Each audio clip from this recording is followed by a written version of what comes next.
السلام علیکم۔ آج جو نئے شوقین ہیں ان کو میں ایک بات بتانے جا رہا تھا کہ یہ جو گھروں میں لوگ پرندہ رکھتے ہیں، خاص طور سے باتیں کرنے والا طوطا یا کبوتر رکھتے ہیں بچوں کے لیے، تو وہ اکثر پر کاٹ دیتے ہیں کہ جی بچہ غفلت میں یا ناسمجھی میں پرندوں کو پنجرے سے نکال دے تو پرندہ اڑو نہ جائے، اس ڈر سے وہ پر کاٹ دیتے ہیں۔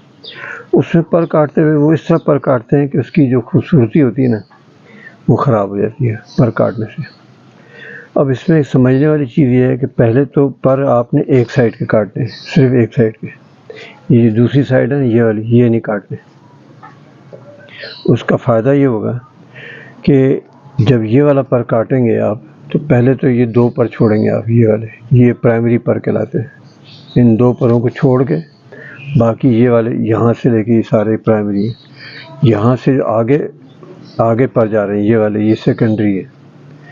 سیکنڈری کو نہیں کاٹنا ہے، ان کو کاٹنا ہے، ان دو پروں کو۔ طوطے کی بات کر رہا ہوں ابھی فی الحال، کبوتر کی نہیں کر رہا۔ کبوتر پکڑا ہوا ضرور ہے میں نے، لیکن میں طوطے کی بات کر رہا ہوں۔ کبوتر کو پکڑنا آسان ہے اور طوطے کو ہاتھ میں پکڑوں گا تو مجھے کاٹے گا۔ میں نے کہا چلو کبوتر پکڑ کے آپ کو سمجھاتا ہوں یہ بات۔ تو دو پر چھوڑ دینے، یہ والے پرائمری پر کاٹ دینے، ٹھیک ہے۔